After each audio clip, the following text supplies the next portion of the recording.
It's dark here in Washington. It's dawn in Baghdad.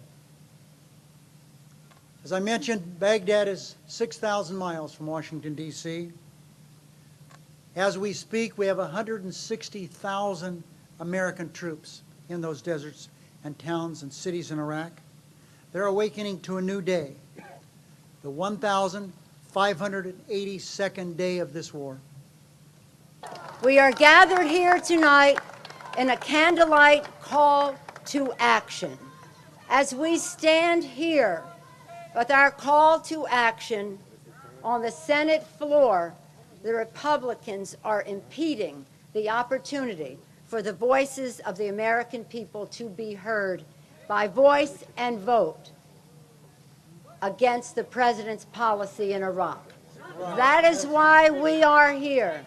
That is why we are here, to send a message to the American people that the reason that it's impossible to put the legislation on the president's desk over and over and over again is because over and over and over again, the Republicans in the United States Senate say no to the American people. We will not allow a vote on bringing the troops home. Whether it's noon or 6 p.m. or midnight or 6 a.m. or 9 a.m. when we vote tomorrow.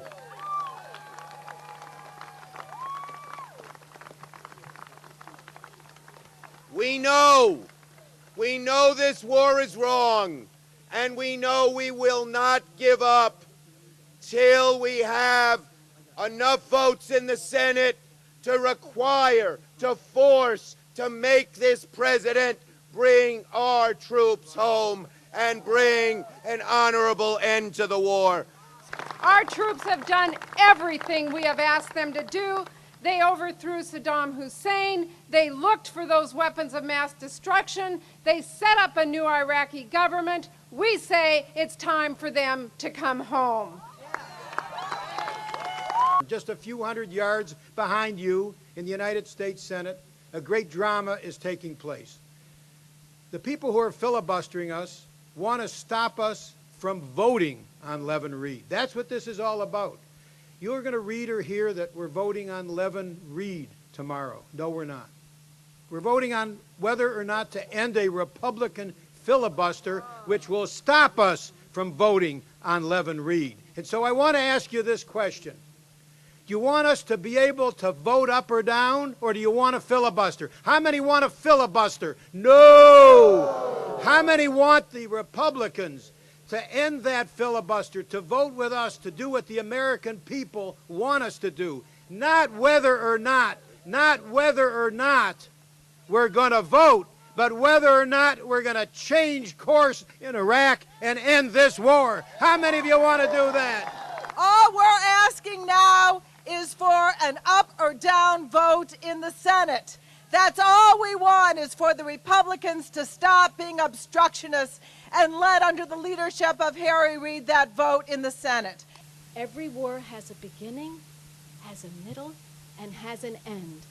And where are we now? We are at the end. We are at the end. We are at the end.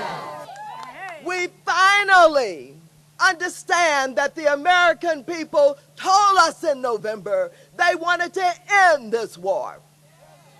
We finally understand that we don't have to be afraid of anybody. We have never been afraid of George W. Bush. We're not afraid of Dick Cheney. We're not afraid of Rumsfeld. We're not afraid of Wolfowitz, and we're certainly not afraid of Condoleezza Rice. Tonight we're going to be there.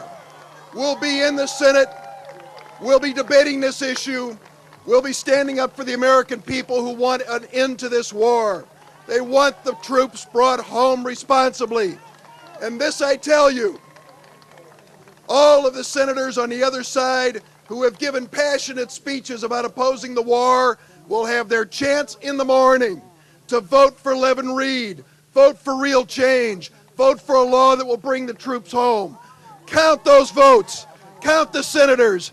Understand who is for change and change in policy, and those who are making speeches at home, and come here in Washington and don't back them up with votes. We thank you for your support tonight. Stay with us. This war will come to an end honorably.